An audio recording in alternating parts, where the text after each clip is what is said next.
The concept of being triggered is thrown around a lot online these days, and people use it as a word to describe something that they're just not happy with. As in, I disagree with you, I don't like what you're saying, you're triggering me. And that sort of is diluting the word and corrupting it for people that do actually get triggered by things. I have a history of past trauma, okay? Some terrible things happened to me, and when certain things happen in my life now, it triggers me. Now, this isn't me disagreeing with people or having a bad day. A trigger is the reliving of past trauma. As in, something happens and it makes me feel like I'm being abused. That's what a trigger is. So, there's a couple of things I want to address in this video. Number one, let's make sure we're using the word trigger or triggering or I'm triggered in its real context.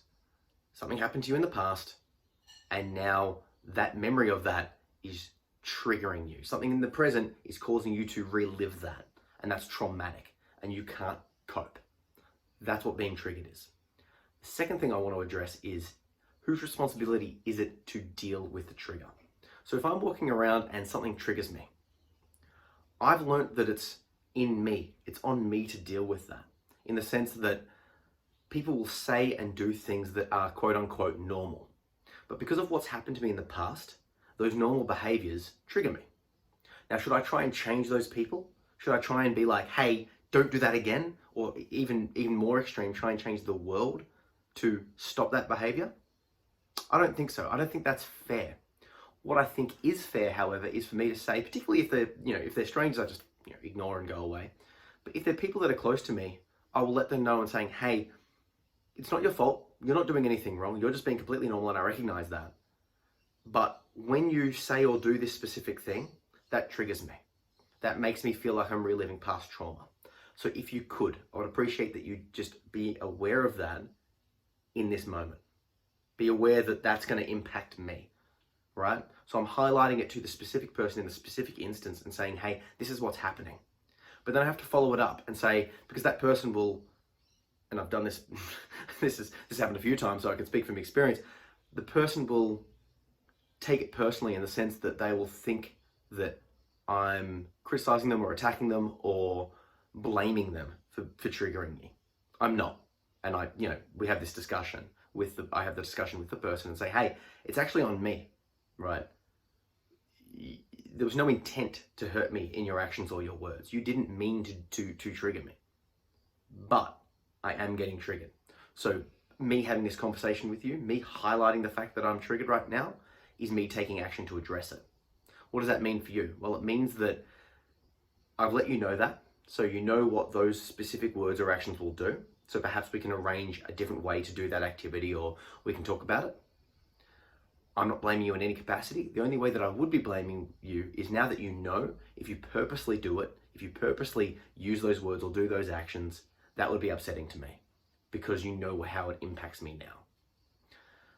I've spoken about this to people, and some people agree completely, and other people sort of attack back and go, yeah, but certain topics shouldn't be spoken because it's triggering. This shouldn't happen, that shouldn't happen. Free reign. Comics get this a lot. They talk about triggering people, right? Think about what comics or movies or those sort of things are. They are forms of art.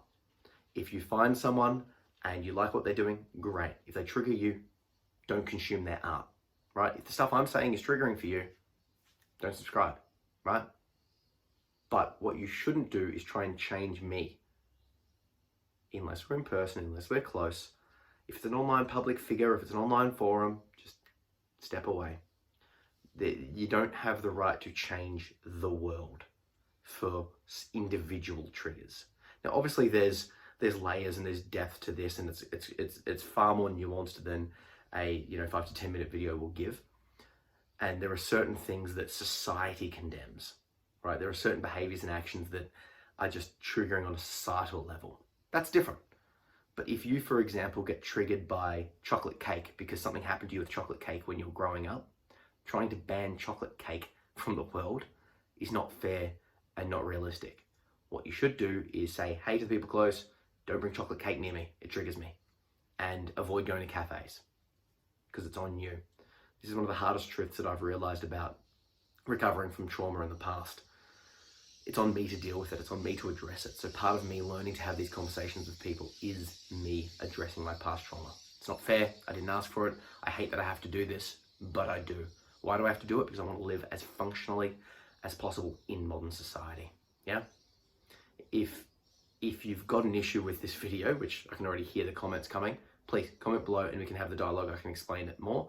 And if there's enough of a controversy here, I'll make another video explaining myself in a bit more depth on this topic. So comment below, let me know what you think. And if you like this video, please like, share, and subscribe for more daily bit of knowledge. Cheers.